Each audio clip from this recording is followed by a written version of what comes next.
Attempting to break an 8-year blockade of Gaza, Israel's Navy boards an activist boat bound for the Palestinian territory. But can continued restrictions be justified under international law? This is Inside Story.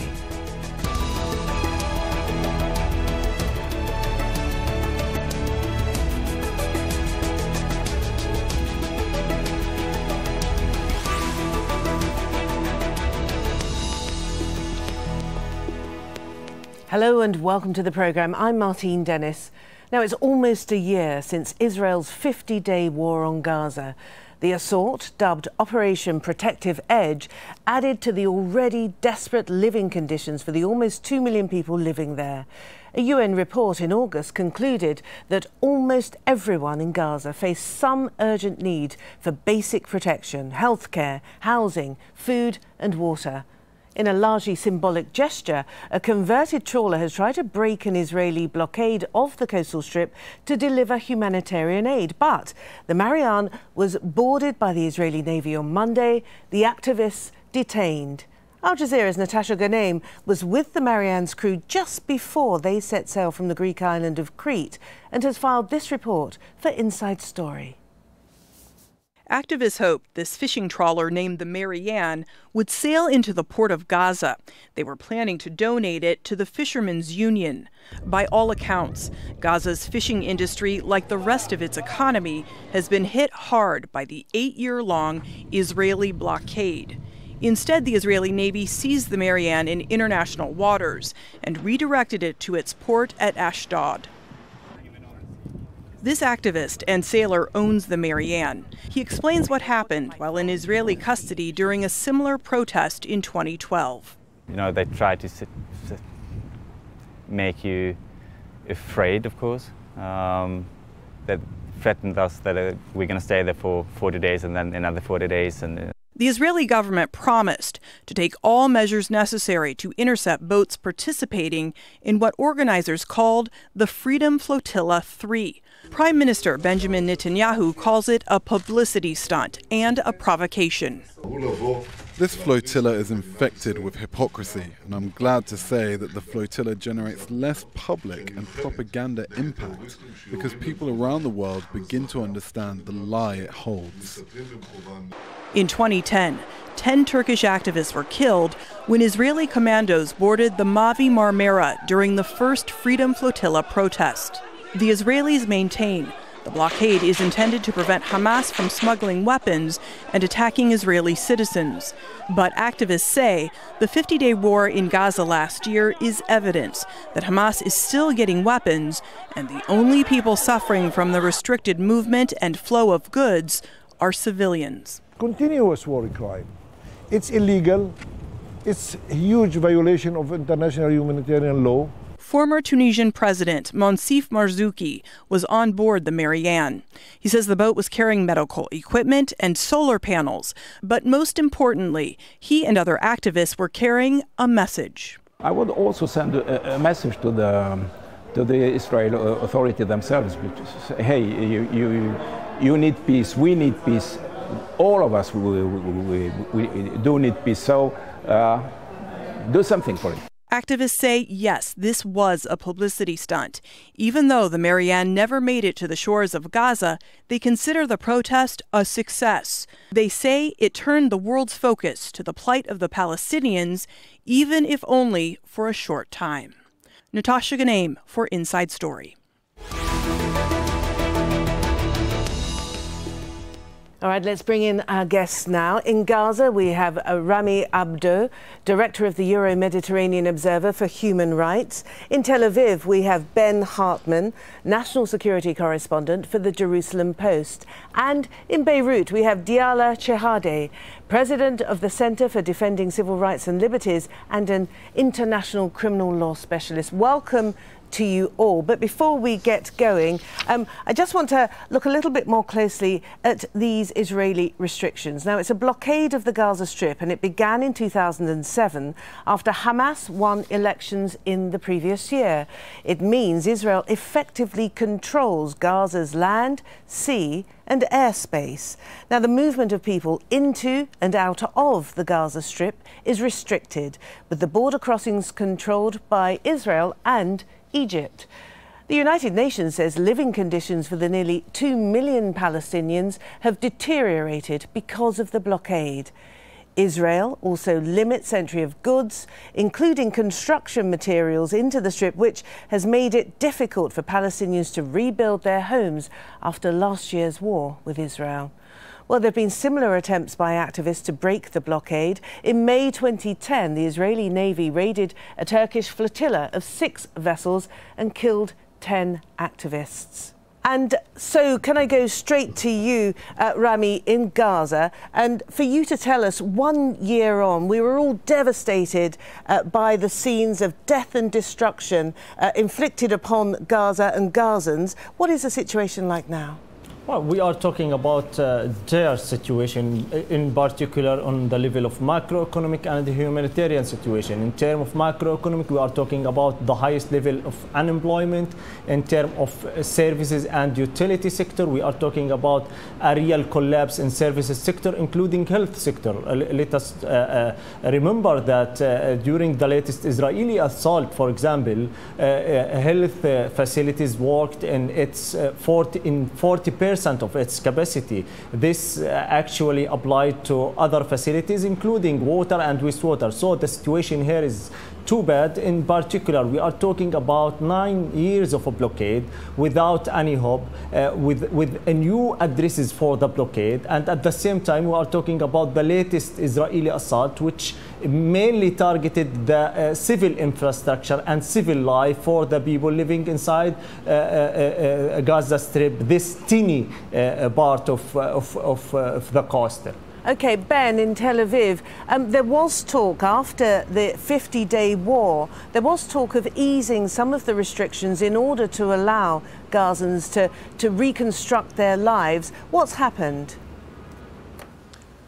There was some talk about easing. Initially, there has still been a steady stream of some goods getting in. Obviously, it's not where it was before the blockade, and as long as Hamas maintains control of the Gaza Strip, I wouldn't expect to see Israel lift the blockade without any sort of maybe substantial outside influence. There's no domestic support for such a step, and there's no confidence in Israel at all whatsoever that if they were to lift the blockade, Hamas would not exploit that to bring in much more advanced weapons.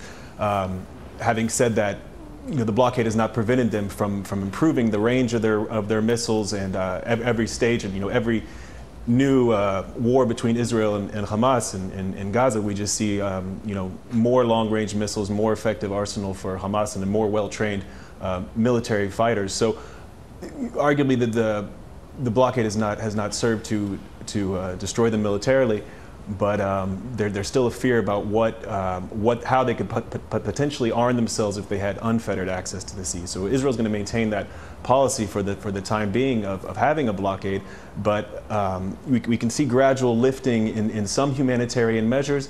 But as long as there's the sense or the awareness that some of these materials and whatnot are being used for rocket infrastructure or not going to the right people, they're not going to change that policy, I don't believe, anytime soon. Diala, in Beirut, what is the status of the Israeli position vis-a-vis Gaza and the blockade of it under international law?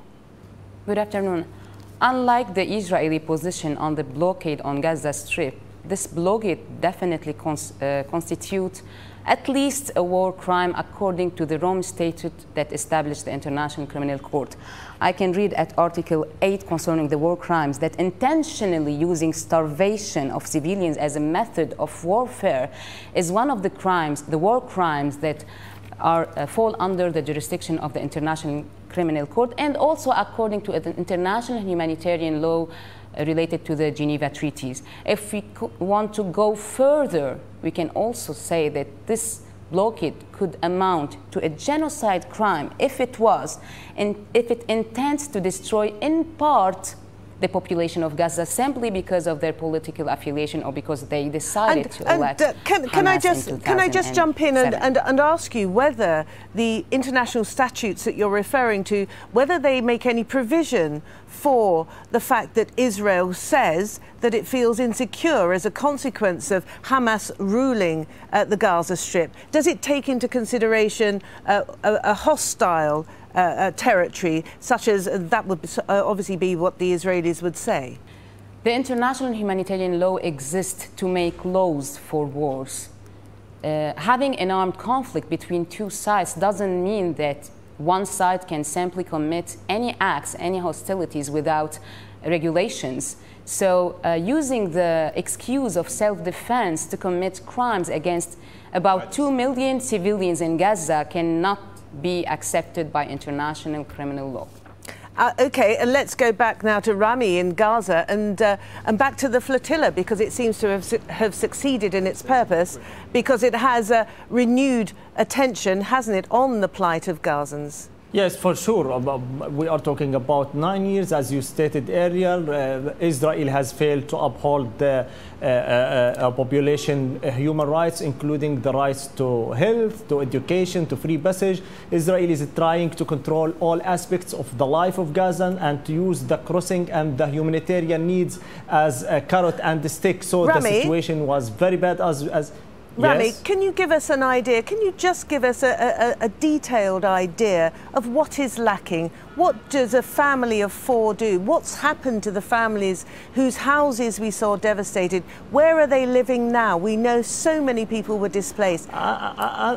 Unfortunately, nothing changed on the ground after the war. We are talking about huge numbers of displaced people. They are scattered around schools, around their relatives, but the situation is still as it is. The damage, the home, the house destruction as it is. There is no home were rebuilt, homes were rebuilt or rehabilitated, even rehabilitation for the barred damaged houses. Unfortunately, at the same time, the materials, the building materials, until now does not go into Gaza Strip easily.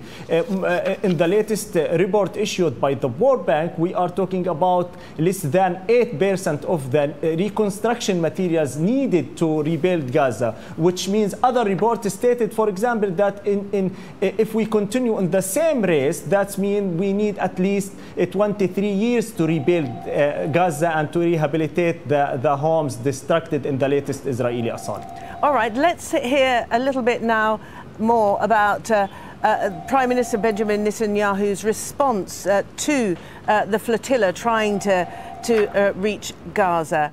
He said, "This flotilla is nothing but a demonstration of hypocrisy and lies that is only assisting the Hamas terrorist organization and ignores all of the horrors in our region.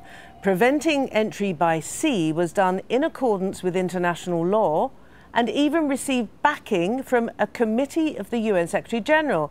There is no siege on Gaza." Now, can I go to you, Diala, in Beirut? There, the Israeli Prime Minister Benjamin Netanyahu is invoking international law and saying that he's acting well within it. If I may say that hypocrisy is by denying the siege itself.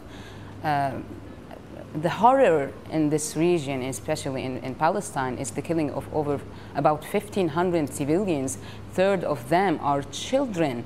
This is the horror that we have been witnessing in Gaza.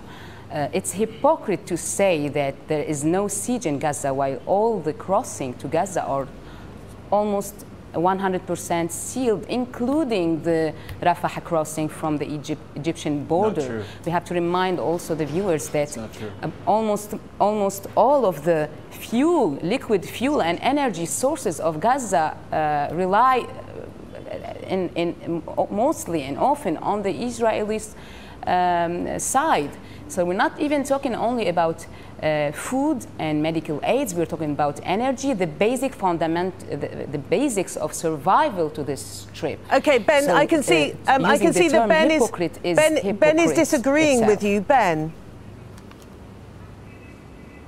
Yeah, there's a few things I think that we should go back and correct here. One, Israel has no policy of genocide in the Gaza Strip, nor are they looking to starve the people of Gaza. There's no policy of starvation or Gaza Strip. The suffering of the people in Gaza is very real. And the level of unemployment is very real, and they're in a very dire situation. But it is absurd to say Israel is pursuing a policy of genocide, or that one could even make such an argument, much less that, or that Israel is trying to pursue a policy of starvation of the civilian population of Gaza. Whether or not one wants to argue that the blockade has only served to help Hamas and has not prevented them from making themselves stronger militarily, that's a valid argument and one that has a lot of truth to it. But to say that there's a genocide being committed, I think that that's Ben, something that we want to distance ourselves from. Another thing also, that the Gaza Strip has not been hermetically sealed since 2007. There is not enough getting in, but the land crossings with Israel are open every day. And hundreds of trucks get through every day. And the goods are restricted. What can come in is heavily restricted. They're not getting everything, but it's not. What comes in, what's allowed in, is heavily restricted, isn't it? And not enough. I mean, you yourself have admitted that not enough of the important materials that the Palestinians need for construction is not being allowed in. So pretty much it's not really being terribly helpful, is it? They're not getting enough of what they need to rebuild the destruction that was caused during the war, and just in general to deal with a lot of the infrastructure problems they have and all that. But these are issues that we can talk about in a way, in a rational way. We can talk about it as saying that they're completely, sealed off hermetically from the world. The more hermetical, or the more serious seal is on the Egyptian border. But nonetheless, Israel is not pursuing a policy of starving the civilian population. Unfortunately, what happens is, de facto, by pursuing this policy against Hamas, while they are arguably preventing them from improving their military as capabilities if they had unfettered access to the sea, nonetheless, what often happens is that the civilian population pays the price. And that's what also happens in Israel, on the other hand, too.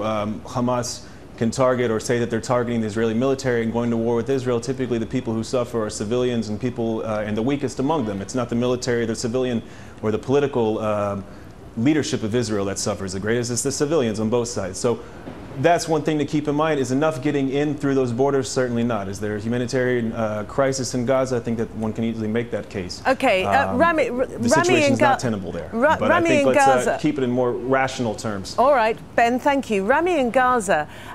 So the people of Gaza are enduring the most awful conditions on a daily basis, aren't they? Is this turning to anger towards their leaders, towards Hamas? I'm not in the position to defend Hamas, but the people here understand that they are punished, or the Israel is punishing them because they have their own election and they have their own choice. At the same time, people understand the mentality of Israeli authority, which is trying to control the life of the people. I don't know what Mr. Ben can call the hunger equation, which was used by Israeli military forces in 2007, 2008, and even calorie equation, which stated that for every Palestinian living in Gaza, we have to provide him with a specific size of calories. So the mentality of Israeli authorities and the mechanism they are working with Gaza is to how to control their life, how to push them in miserable situations. If there were to be an election tomorrow, do you think that the people of Gaza would support in large numbers Hamas? It's too difficult to answer, but I can say clearly that the attitude of most of Gazans did not change, and they believe that they should insist on their choices because of Israeli policies. All right, let's go. Diala in Beirut. There are legal obligations, aren't there, under international law for an occupying power to provide sufficiently for the people under its occupation? Israel has definitely and is still failing in providing the basic rights of survival for the population of Gaza. You have seen statistics of people dying simply because they don't have enough food or goods or medical aids. The blockade of Israel is the reason for this humanitarian crisis.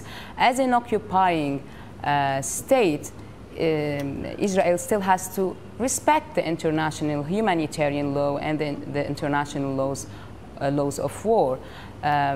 By saying that what is going on in Gaza since 2007 is not a siege, we would like to know what definition could be given for this blockade from all the sides of Gaza. Okay, well let's put that to Ben, shall we? I just want to Let's just put that to Ben. To comprehend on what Ben has said previously regarding the genocide, if I may say. Of course, we would be a bit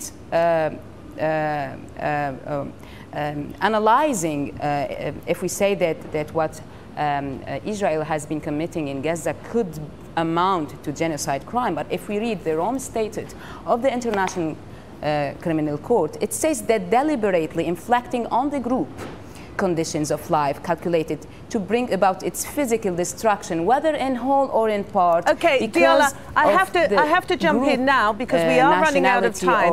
And I think you've made your point. I think you've made your point. Thank you, Ben. So, how do the people of Israel feel? Do they consider themselves to be an occupying power? And how do they feel? How comfortable are they about having so much deprivation on their doorstep? That's a pretty wide question. I think, if I could just very quickly to a previous point that the gentleman Gaza said, I would agree that there's some aspects of, or many aspects in the blockade that have actually received some criticism in Israel because they at times can seem so arbitrary. I remember for a while cilantro was banned for some reason and certain types of bow tie pasta. So it was never a purely security thing. Sometimes the devil is in the details and it didn't make a lot of sense. So that's something that should be acknowledged. In terms of how do Israelis see themselves as an occupying power or not, I would say most people would, or a lot of people, you wouldn't have across the board agreement that Israel is occupying the West Bank. The vast majority of Israelis would not believe that Israel is occupying the Gaza Strip ever since the disengagement of the Gaza Strip. Is there a sympathy for civilian suffering in Gaza or in the West Bank? I think there is a certain level of sympathy, but it must be said that it is far, far lower than the sympathy that Israelis have for their own people, which is to be expected, just like I would not expect any Palestinian to have the same level of sympathy for Israeli civilians as they would for their own. So the sympathy is much lower, and I think it's become lower over the years with the Second Intifada, with terror attacks, with just more and more rounds of violence. I think there's more of a desensitizing, arguably, that happens in both populations. So I think that people don't go through their daily lives here thinking about so much what happens on the other side of the fence.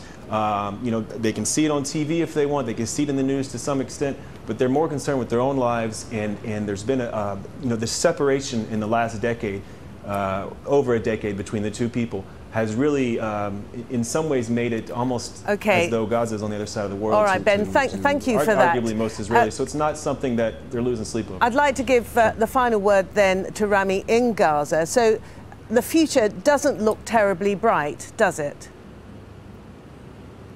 It's very bad, actually. No one can deny the fact that the blockade on Gaza is not security-oriented or security-motivated. It's actually the mentality of occupation who is trying to control the life of the people and to blackmail even those in need, like patients, like those looking for treatment abroad or those looking for education outside their country. All right, Rami Abdo, thank you very much. Ben Hartman, thank you as well. And Diala Chehade, thank you all very much indeed. And as always, thank you for watching. We'd like to hear what you think, what your comments, what your questions are. You can contact us on our programme page at aljazeera.com. You can also post your comments at facebook.com/AJ Inside Story, or you can always tweet us at AJ Inside Story from me, Martine Dennis, and the whole team here in Doha. It's goodbye for now.